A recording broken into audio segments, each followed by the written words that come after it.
As we all know, February is the month for Black History Month. This year, 2024, the emphasis is on African Americans who've influenced American art. And this gentleman has certainly done that. He is Mr. Jon Cherry, and he is a Pulitzer-winning photographer. Well, whenever you say Pulitzer-winning, I mean, it has some extra emphasis to it, a little more clout. Jon, welcome to the show. Thank you. Happy to be here. I am glad that you are here. I had a brief conversation with you when you came in the room, and I said to me, there's photographs, images, buildings, whatever the case may be, and then there's art. Your photographs make me feel something. When did you realize you had that eye? That was something that was really apparent to me, I think, whenever I was younger, but then I fell out of the practice of photography. And just to run it back to what you said about feeling something, whenever you look at these photographs, one of the most influential voices in photography to me is a woman named Sarah Lean. She was an editor for National Geographic for a very long time, and she now runs the Visual Thinking Collective, and is just a powerful voice. And she told me one time that the most impactful photographs to her are ones where she can feel what the photographer was feeling in the moment that they took the photo. And so it's probably the biggest compliment that you can give me is that you feel something from those photos. So thank you for that. Yeah, there were photographs of natural disasters, the floods in Western Kentucky. I saw some COVID images, and I felt the pain in many of these. And sometimes you were at events where I felt the jubilation, I felt the joy. So you are very talented. Tell me though, is the goal sometimes, do you want to remain biased, or do you want to be neutral so that whoever is looking at the photographs can decide for themselves? Or is it one of those things you want to influence what they're looking at? I think that, it's an interesting answer to that question, because journalists are required to maintain some semblance of objectivity. That you're not affected by the subjects that you're photographing and the people that you're photographing or you're reporting on. You feel very neutral about them. But I think that is impossible. And I think that the practice of maintaining that neutrality, as noble as it is, isn't always very truthful. And so I don't reject that I have certain opinions about things. But I've always had this talent, I think, since I was a kid, that I can argue for or against anything. I can play devil's advocate for any position. So I try to look at people, even if I don't agree with them, with empathy, and know that whatever is happening happened for a reason, and here are the reasons that led up to it. Even in a natural disaster, recognizing just the true power of Mother Nature, and sometimes even man's interference with that to make it more chaotic or more out of season. I think I just try to look at things with the lens of the reality of the situation without having my own skew on it. You've worked for some very prominent publications, Vanity Fair, you work for Getty Images, the New Yorker, we can go on and on. Your images have been published everywhere. The Pulitzer Prize-winning photograph, why was that one elevated? Why was it respected so much? What do you think the reason is that one received so many accolades? So that photograph was a part of a collection of images that was a team submission for the Pulitzers. And that photograph in particular was the opener for this team submission. And we were awarded the Pulitzer for comprehensive coverage of January 6th, and it was unflinching. It was a difficult day, that there were a lot of members of the media that were assaulted, that are still dealing with PTSD from how traumatic an experience that was. And there was a lot of incredible reporting and work that was done, and it just so happened that our team provided some of the most comprehensive coverage of all of that. And I really wish, I have an interesting relationship with the Pulitzer Prize, understanding that it's a massive award and it's this huge accolade, and it's something that I think every journalist aspires to want. At the time, I was only 5 months into my career, so I didn't even really know what a Pulitzer was. It's something that I feel a lot of reverence for, and a lot of respect and honor for the position of having this attached to my name. And it's not very often that we're rewarded for our trauma, but it's something that I wish I could share and spread with more people, because there was a lot of incredible work that was done that day by our colleagues. I think it sounds to me like, Jon, it takes an amount of courage to do what you do, because it can be a natural disaster where you could possibly be in peril. And certainly January 6th was one of those instances where, hey, there's there is some serious violence going on here. You mentioned PTSD and other things that people have suffered from. Did you feel uncomfortable in that situation, or maybe other situations where you go, I'm trying to remain professional, but I'm a little nervous? Yeah, January 6th was it was one of the scariest days that I can remember ever experiencing. It was just exceptionally violent. And for me personally, it was looking around this crowd of people. It was like every racist person that I had ever ran into in my life was represented there all at once. The way that people were looking at me, I was grabbed onto a couple of times, spit on, coughed on, things like that. And it wasn't pretty. And at the same time, feeling fearful was not necessarily a useful emotion to feel during the time while I was trying to do this job. Still having the soundness of mind to recognize, like, okay, it's getting a little dangerous over here. Maybe I should go over there. Or this situation is becoming so escalated that maybe I should step back a little bit. Everyone that I've talked to about January 6th all wishes they had shot it differently, including myself, even Pulitzer considering. What would you have done? Looking back at it, I don't think I would have really done anything differently, but there are definitely times where I'll look at photographs and think like, oh, I should have gone inside. I never went inside the building. I should have gone inside. I'm thankful you didn't, Jon. I mean, you talk about, uplifting the danger level. That would have done it. So I'm glad you did not. Jon, you're a photographer that is so accomplished, an artist, I should say, is so accomplished. You could live anywhere in the country that you want. You choose to live here.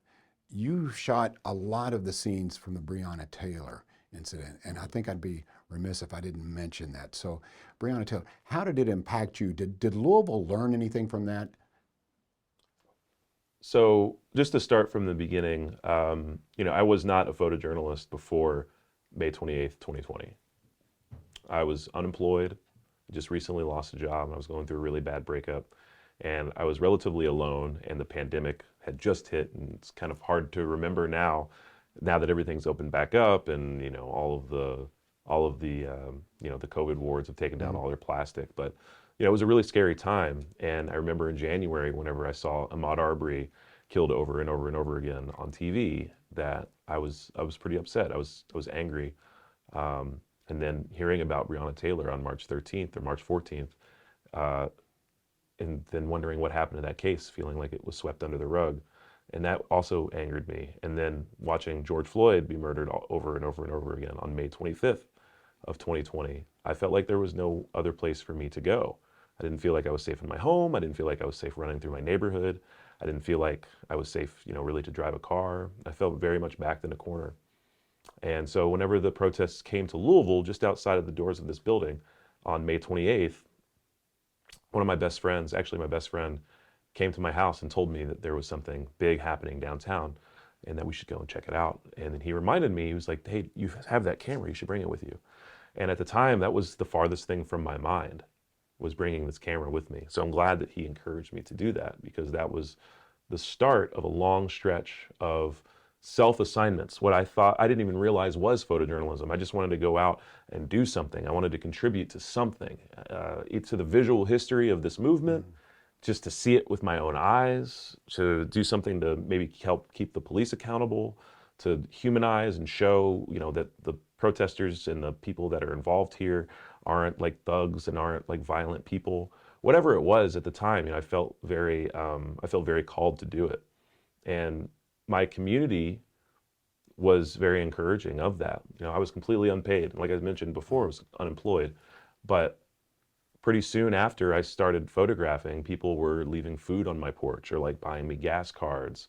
Or, I had a friend get a hold of my Venmo account and spread it around. And so people were sending me money and donating body armor. It got to the certain point where I was like a crowd-funded photojournalist, citizen photojournalist. That speaks to your talent. They recognized that and they wanted you on the scene, correct? Yeah, I mean, I think that sounds about right. Wow. But, and then I look back at that and look back at the rest of your question about, why Louisville.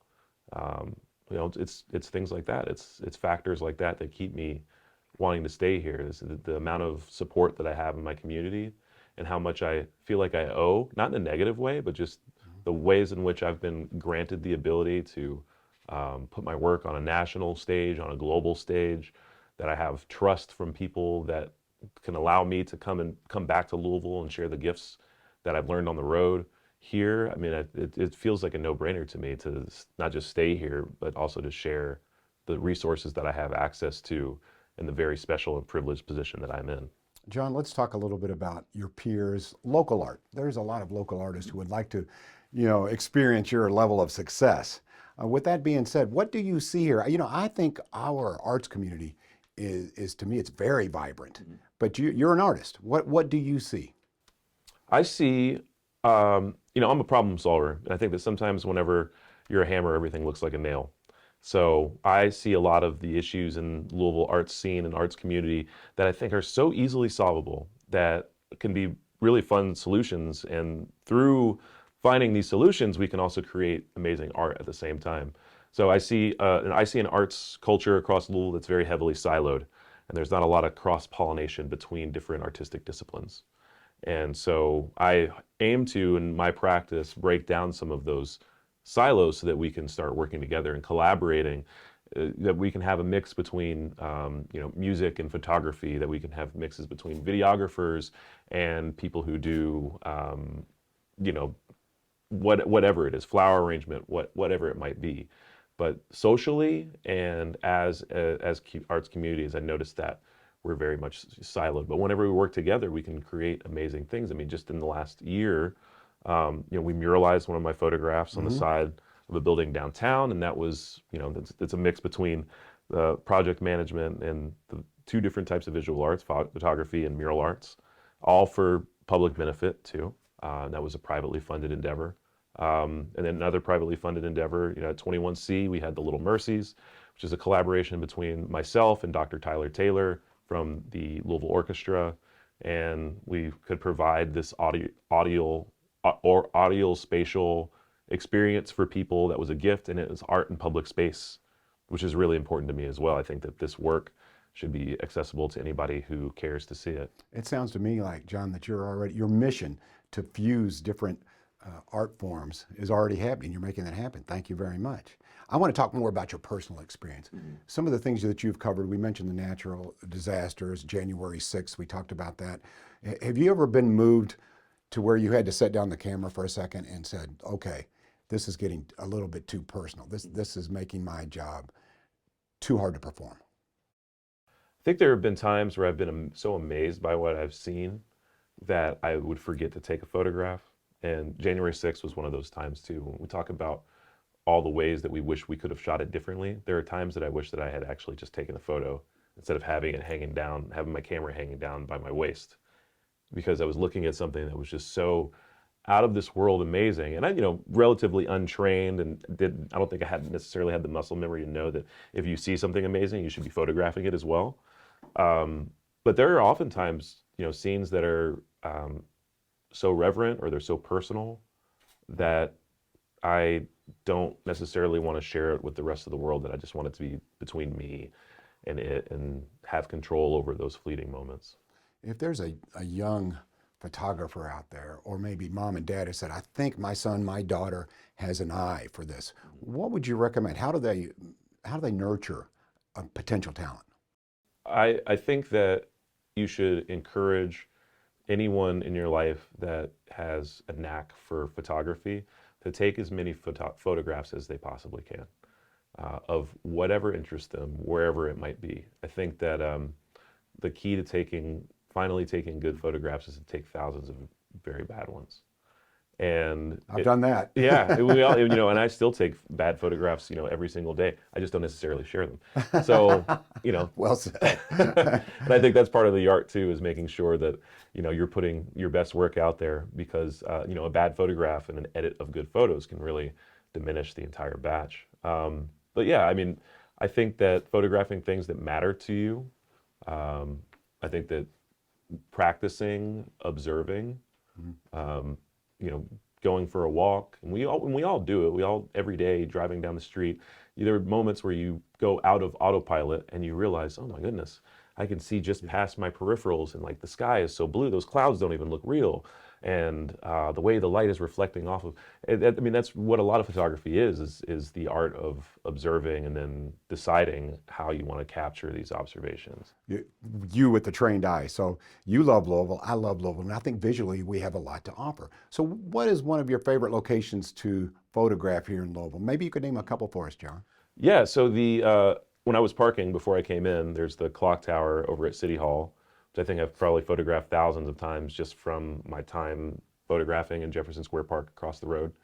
I always made sure that that was kind of an anchor for a lot of my photographs, that just this beautiful sense of place. The way that the light hits it has always been amazing to me. And then I would say either Shippingport Island or the Falls of the Ohio State Park. Even though the Falls of the Ohio State Park is technically in Clarksville, the fossil bed itself is still Kentucky.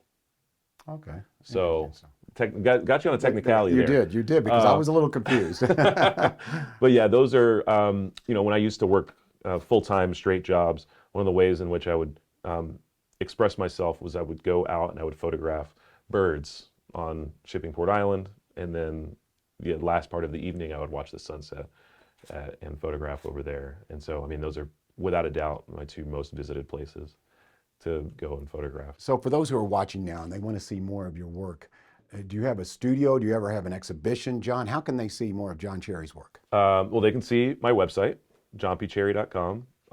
Same thing as my Instagram, is at Jon P. Cherry. I don't have any exhibitions up right now, but I'm working on several projects that I'm hoping to debut by the end of the year, and hoping to maybe exhibit in France later on this year too, if anybody's in France, in Perpignan. But yeah, I mean, I'm always posting new projects and sharing new work, and I love to share my work and get people's feedback. All right, your bucket list. All right, what do you want to photograph? Has there ever been a maybe an event, a happening that you said, I wish I were there? Mm-hmm. I would say, you know what I really want to do? I really want to photograph in space.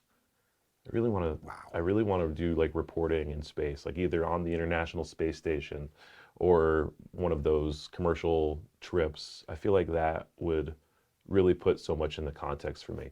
A long time ago, my father was the first person to really expose me to photography, and he was a photographer whenever he was younger. And he was also fascinated by space, and he used to work for a company that sent payloads up with the shuttle program whenever it was still in operation. And I always wondered what it would be like to fly with one of those payloads and to experience all of that. So I think that's it, the final frontier. All right. Yeah. I really appreciate your art. Like I said, and you'll notice this, when you look at Jon's photography, you will feel what perhaps he was seeing. So Jon, again, I know I've said it a couple times during this interview, thank you for deciding to live here in Louisville. You really enhance the art scene, and I wish you continued success. I don't think you're going to have any trouble, but I wish you continued success. Thank you. Thank you. All right, Mr. Jon Cherry. Of course, it is Black History Month, and we have an emphasis on African American art and how it affects the American art scene.